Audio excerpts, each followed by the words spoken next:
विचार करा, एखाद्या लहान मुलाचं बालपण एका क्षणात हिरावून घेतलं जातं. खेळण्या बागडण्याच्या वयात त्यांच्या खांद्यावर लग्नासारखी मोठी जबाबदारी टाकली जाते. हे काही काल्पनिक नाही, तर आपल्या समाजातलं एक कठोर सत्य आहे. बालविवाह.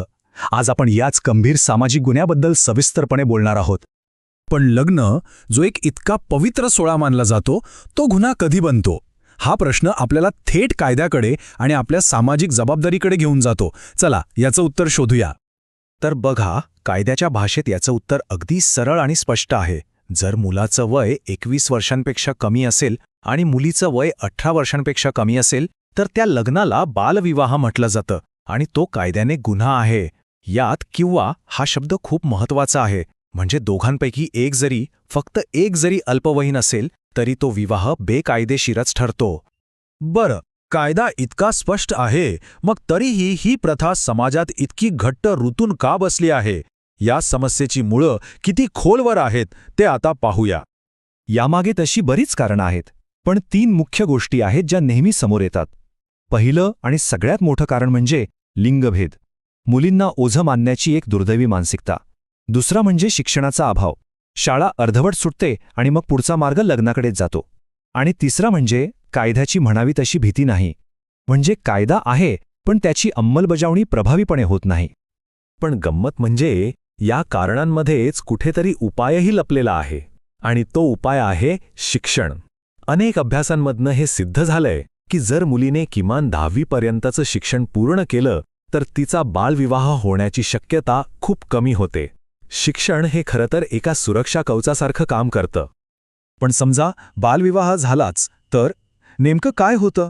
त्या मुलांचं काय काय हिरावून घेतलं जातं?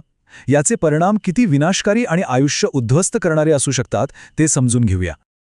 या सगळ्याचं सार एका वाक्यात सांगता येईल: मुलांचा सर्वांगीण विकास खुंटतो. पण याचा नेमका अर्थ काय होतो? हे फक्त शब्द नाहीत, तर यामागे वेदनांची एक मोठी साखळी आहे. बघा, याचा अर्थ काय होतो? शाळेची पायरी सुटते, बालपण संपतं, मग लहान वयात गर्भधारणा, त्यामुळे कुपोषण आणि आईबाळाच्या जीवाला धोका. घरात हिंसाचार सहन करावा लागतो आणि या सगळ्याचे मानसिक वरण आयुष्यभर सोबत राहतात. हे एक असं दुष्टचक्र आहे जे एका पिढीकडून दुसऱ्या पिढीकडे जातं आणि आयुष्य उद्ध्वस्त करतं. हे सगळं ऐकून खूप निराशाजनक वाटू शकतं, नाही का? पण थांबा, या अंधारात आशेचा एक किरण नक्की आहे, आणि तो म्हणजे आपला कायदा आणि आपली सगळ्यांची सामाजिक जबाबदारी. चला, आता यावर लक्ष देऊया. हा लढा काही आजचा नाहीये. याची सुरुवात झाली होती 1929 मध्ये, जेव्हा पहिल्यांदा लग्नासाठी कायदेशीर वय ठरवलं गेलं. त्यानंतर एक महत्त्वाचं पाऊल उचललं गेलं 1992 मध्ये, जेव्हा भारताने आंतरराष्ट्रीय बालहक्क करारावर सही केली. आणि या प्रवासातला सगळ्यात मोठा आणि महत्त्वाचा टप्पा आला 2006 साली, जेव्हा आजचा अधिक कडक असा बालविवाह प्रतिबंधक कायदा लागू झाला. आणि या कायद्यातली सगळ्यात महत्त्वाची गोष्ट काय आहे माहितीये? ती म्हणजे गुन्हेगार फक्त मुलामुलींचे आईवडील नसतात. लग्न लावणारे गुरुजी, फोटोग्राफर, जेवण बनवणारे आचारी आणि लग्नाला हजेरी लावणारे पाहुणेसुद्धा, हे सगळे कायद्याच्या नजरेत तितकेच दोषी आहेत. आणि या सगळ्यांना 2 वर्षांपर्यंत तुरुंगवास आणि 1 लाख रुपयांपर्यंतचा दंड होऊ शकतो. ही खरंच एक मोठी जबाबदारी आहे.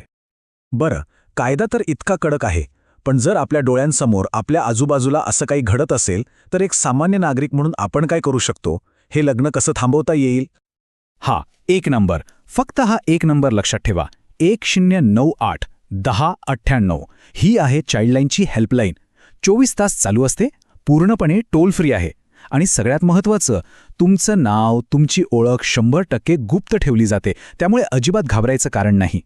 आणि फक्त 1098 हा एकच मार्ग नाहीये. याशिवायही पर्याय आहेत. प्रत्येक तालुक्यासाठी खास बालविवाह प्रतिबंधक अधिकारी नेमलेले असतात. तुम्ही थेट जवळच्या पोलीस स्टेशनमध्ये जाऊन माहिती देऊ शकता. एवढंच नाही तर तुमच्या गावातल्या शाळेचे मुख्याध्यापक, आरोग्य कर्मचारी किंवा अगदी ग्रामपंचायत सदस्य हे सगळे तुमची मदत करू शकतात. खरं तर एक गोष्ट लक्षात घ्या. कायद्यानुसार जिल्हा आणि तालुका स्तरावरचा प्रत्येक सरकारी कर्मचारी, तो कोणीही असो, तो एक बालविवाह प्रतिबंधक अधिकारी मानला जातो. याचा अर्थ काय?